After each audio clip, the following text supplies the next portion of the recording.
For part 2 of our class, we're going to focus on personality. Now you may be asking yourself, why are we going to talk about personality in a spiritual gifts class? What does the Bible say about personality? Well, not a lot directly, but we're whole human beings. Our giftedness comes to us as individuals with experiences, skills, temperaments, and yes, personalities.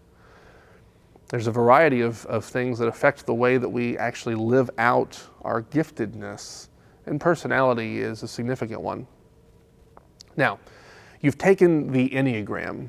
While the Enneagram is not explicitly a scripturally based or Christian way to look at personality, it is backed by a fair amount of scientific research, and it does provide a fairly useful lens through which we can look at personalities. Now, there is a tremendous amount of detail that we could get into, but we aren't, about the way that different personalities relate to each other. The Enneagram has wings and so on. That's not relevant to what we're talking about today.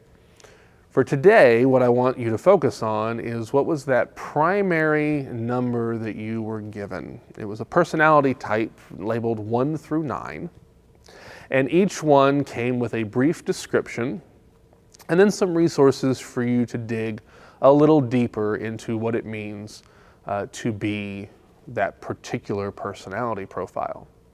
I want you to take some time to review that, and I want you to reflect on that yourself. Again, other believers can be helpful in this regard. Other people who know you, who may be able to see some things about you and your personality that maybe you don't. We all become blind to ourselves at a certain point, and others can be very helpful in helping us to see what we have just grown accustomed to. But understanding our personality, understanding ourselves, is key as we grow, as we continue to develop as believers, as we look to live out our spiritual gifts. Ask yourself, in light of your personality, what are some ways that this personality profile might affect my spiritual giftedness? Maybe it will make certain aspects easier. Maybe it will complicate others. Again, just like with our spiritual gifts, there are a variety of possibilities, and therefore there are hundreds of possible combinations of giftedness and personality type. But taking the time to better understand your personality type can equip you to better understand how you might take your spiritual gifts and put those into practice. Understanding what motivates you, understanding where your strengths and your weaknesses lie, can give you a foundation from which to build as you seek to more faithfully live out your spiritual gifting as you work for the coming of the kingdom of God. At this point, I want to make a couple of notes about some of the stuff that we've talked about today. First, the Enneagram personality profile, and any personality profile for that matter, is just that. It is a personality profile. It is a tool to help you to better understand your personality at this moment in time. It is not a substitute for actually having a personality. And when I say that, what I mean is that sometimes you'll hear people use their personality profile type, whether it's the Enneagram with a number, or the Myers-Briggs type, or the DISC profile with a combination of letters. And they'll give you those letters or those numbers as an explanation of whatever behavior they just engaged in. Sometimes even as an excuse.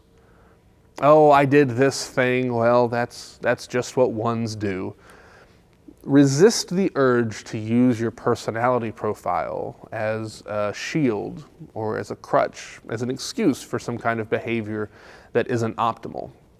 This is a tool to help us to better understand ourselves, and like all tools, it can be abused and misused.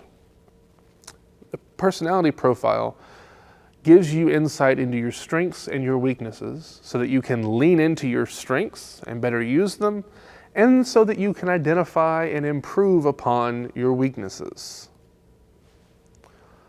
Also, remember that this is a snapshot of this moment in time. You will grow. Hopefully, if you are continuing in your discipleship journey, you will not be the same person in a few years any more than you're the same person today that you were a few years ago.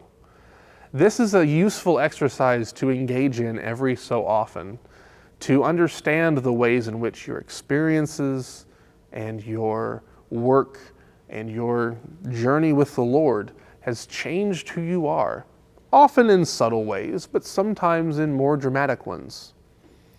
Use the resources we've talked about here today as a piece of the puzzle as you seek to better live out your journey with Christ. If you have any further questions, please reach out to the church office. Our contact information is below. We would love to go deeper with you if you have any further questions. And of course, we hope that you will join us during our services on Thursday evening and on Sunday morning.